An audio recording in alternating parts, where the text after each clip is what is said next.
में कल शाम को एक घटना घटित हुई थी जिसमें एक महिला और उसकी नाती की हत्या कर दी गई थी। उसमें 5 लोगों की अरेस्टिंग हुई है। मुख्य आरोपी मृतका का बेटा ही है जिसका नाम विशाल है। उसने और गोलू विश्वकर्मा ने मिलकर के यह हत्या कारित करी थी। दोनों अरेस्ट कर लिए गए हैं और आरोपित जो है वो स्वयं मृतका का बेटा और जो मृतक नाती है उसका मामा है। साथ ही उसके फादर को भी अरेस्ट किया गया है। मृतका के पति और इस विशाल जो अभियुक्त है इसके फादर को भी अरेस्ट किया गया है। और जो मुलजिम है विशाल मृतका का बेटा, उसकी पत्नी को भी अरेस्ट किया गया है और उसके भाई को भी अरेस्ट किया गया। सब लोगों ने मिलकर योजना बनाई थी इसको अपनी मां को और साथ ही इसके नाती को मारने की इन लोगों ने योजना बनाई थी। मृतका की बेटी की तहरीर पर एफआईआर दर्ज करी गई है 302/120B में। इसमें 5 लोग अरेस्ट हो गए हैं। मुख्य आरोपी इसमें विशाल सिंह है जो बेटा है और 5 को हम लोग जेल भेज रहे हैं। इनकी निशानदेही पर खून से छने हुए कपड़े और आला कत्ल बरामद हुआ है। जिस चाकू से हत्या की थी इन्होंने, इन पर गैंगस्टर की कार्रवाई की जाएगी। हत्या की मुख्य वजह संपत्ति और मकान का विवाद था। ये इनके बीच जो मृतका है उसका और अपने पति के बीच सालों से विवाद चल रहा है। कई वर्षों से यह अपने पति से अलग रह रही थी।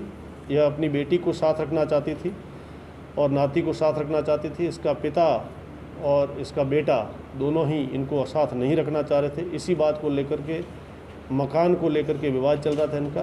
पिछले कुछ दिनों पहले इनके बीच आपस में एक समझौता हुआ जिसके तहत यह अपने इस मकान में आके रहने लगी, जिसमें एक कमरा इसको मिला था, उसी में किचन था, उसी में कमरा था। और इसके पति और इसके बीच पिछले कई सालों से बोलचाल नहीं थी। माननीय न्यायालय में इनका भरण। किस तरह से हत्या की, ये वेपन क्या था? आला कत्ल चाकू है जो वहीं पर घर में यूज होता है, वही चाकू, उसी से अपनी मां का और अपने भांजे की हत्या इस विशाल ने की। सर, महिला कई दिन से वहाँ रह रही थी। महिला पिछले 3-4 दिन से ही वहाँ आई थी। पहले वहाँ नहीं रह रही थी, कई किराए पे मकान पे रह रही थी 7-8 सालों से दूसरी जगह पे।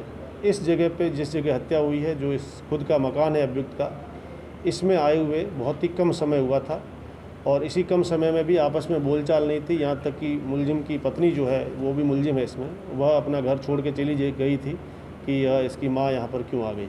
सर, 3-4 दिन से रह रही थी, अचानक इतना क्या हो गया कल कि मामा इतना क्रोध हुए, कंस की तरह अपने भांजे के 14 साल का कत्ल कर दिया? कल अचानक से क्या हुआ? इन लोगों ने घटना कारित करने की योजना पूर्व से ही बना ली थी। समझौता होने के बाद ही यह मकान इन लोगों को नहीं देना चाहते थे और पूर्व में ही इन लोगों ने योजना बना ली थी। मृतका के पति के चेहरे पर भी कोई शिकन नहीं थी इसकी हत्या के बाद भी, अपनी पत्नी की हत्या के बाद भी, और न ही इसके बेटे पे कोई शिकन थी।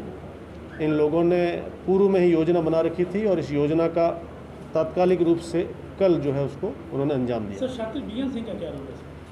बीएन सिंह जो मुख्य मुलजिम है विशाल, जो इसका बेटा है, इसका सगा साला है और एक अपराधी प्रवृत्ति का आदमी रहा है। यह अपराध करने के तरीक़ों के बारे में जानता है और उसने अपने साले को इस तरीके के षड्यंत्र के बारे में सुझाव और सलाह दी थी।